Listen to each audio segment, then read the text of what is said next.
নমস্কার বন্ধুরা, গোপলু কিচেনের আরও একটি রেসিপিতে আপনাদের সবাইকে স্বাগত জানাই। আজকে আমি আপনাদের সাথে শেয়ার করব রুই পোস্ত রেসিপি। রুই মাছের এই রেসিপিটা গরম ভাতের সাথে খেতে ভীষণই ভালো লাগে, আর এর স্বাদ রুই মাছের অন্য সব রেসিপির থেকে সম্পূর্ণ আলাদা। তাহলে বন্ধুরা চলুন দেখে নিই আজকের এই রেসিপিটা। রুই পোস্ত বানানোর জন্য নিয়েছি 4 পিস রুই মাছ। এর মধ্যে এবার পরিমাণ মতো লবণ আর হলুদ মাখিয়ে নেব। আমি এখানে লবণ আর হলুদ একদম অল্প পরিমাণে দিয়েছি। আপনারা চাইলে মাছগুলোকে শুধুমাত্র লবণ দিয়েও ম্যারিনেট করে রাখতে পারেন। আর আমি এখানে মাছগুলোকে লবণ হলুদ মাখিয়ে 10 মিনিটের জন্য ম্যারিনেশনে রাখব। এই রেসিপির জন্য কিছু মশলা বানিয়ে নিচ্ছি। তার জন্য লাগবে 1.5 চামচ পোস্ত, আর ওরই সাথে নিচ্ছি 6 থেকে 7টার মতো গোটা কাজু। এদিকে কাজু আর পোস্তর পেস্ট বানিয়ে নেব। আর নিয়েছি 4টে কাঁচা লঙ্কা আর হাফ ইঞ্চের মতো আদা, এগুলিরও একটা পেস্ট বানিয়ে নেব। এবার কড়াইয়ের মধ্যে পরিমাণ মতো সর্ষের তেল দিয়ে দেব মাছগুলি ভাজার জন্য। তেল ভালো করে গরম হয়ে গেলে একটা একটা করে মাছের পিস তেলের মধ্যে দিয়ে দেব।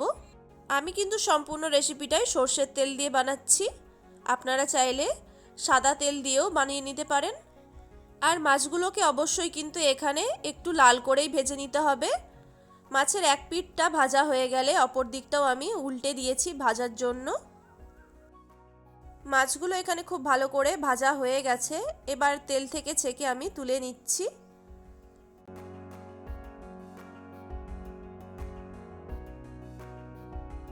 মাছ ভেজে তুলে নিয়ে ওই তেলের মধ্যেই দিয়ে দেব ফোড়নে 1/4 টিস্পুন কালো জিরে। তারপরে দিয়ে দেব একদম পাতলা পাতলা করে স্লাইস করা পেঁয়াজ। এখানে আমি 2টো পেঁয়াজ নিয়েছিলাম মিডিয়াম সাইজের, যেগুলিকে একদম পাতলা করে স্লাইস করে নিয়েছি। আপনারা চাইলে কিন্তু পেঁয়াজ কুচির পরিবর্তে পেঁয়াজ পেস্ট করেও এখানে দিতে পারেন। পেঁয়াজটা একটু গোল্ডেন ব্রাউন করে ভেজে নেব।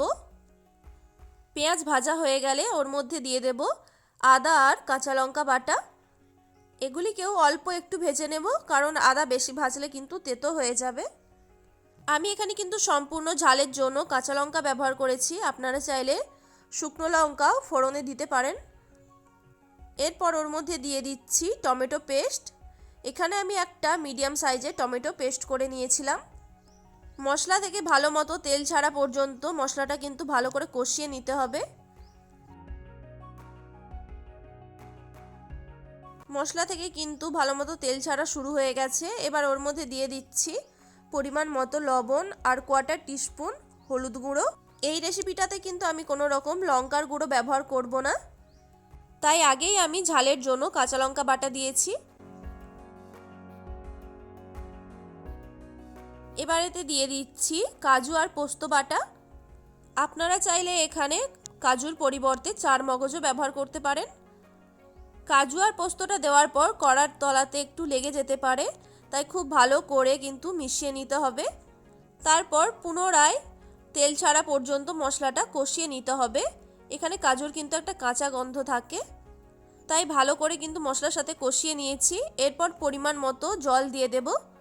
আপনারা যেরকম গ্রেভি রাখতে চান সেই হিসেবে জলটা এখানে দিয়ে দেবেন। 2 মিনিটের মতো গ্রেভিটা ফুটিয়ে নিয়েছি। এরপর ওর মধ্যে ভেজে রাখা মাছের পিসগুলো দিয়ে দেব। মাছের পিসগুলো একটু নরম হয়ে যাওয়া পর্যন্ত গ্রেভির সাথেই ফুটিয়ে নেব। বন্ধুরা, আপনারা চাইলে কিন্তু এই রেসিপিটা বাটা মাছ বা কাতলা মাছ দিয়েও বানিয়ে নিতে পারেন, সেক্ষেত্রেও ভীষণই ভালো লাগবে খেতে। এবার সবশেষে ওপর থেকে একটু ধনেপাতা কুচি ছড়িয়ে দিতে পারেন। আমার এখানে রুই পোস্ত রান্না একদম কমপ্লিট হয়ে গেছে। এবার গ্যাসের ফ্লেমটা বন্ধ করে দিয়ে ঢাকা দিয়ে 4 থেকে 5 মিনিটের জন্য স্ট্যান্ডিং টাইমে রাখবো। রেসিপিটা কেমন লাগলো অবশ্যই একটি কমেন্ট করে জানাবেন। ভালো লাগলে ভিডিওটিতে একটি লাইক করে চ্যানেলটি প্লিজ সাবস্ক্রাইব করে দেবেন।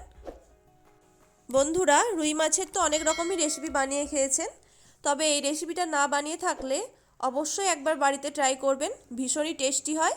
সবাই ভালো থাকবেন, সুস্থ থাকবেন, ধন্যবাদ।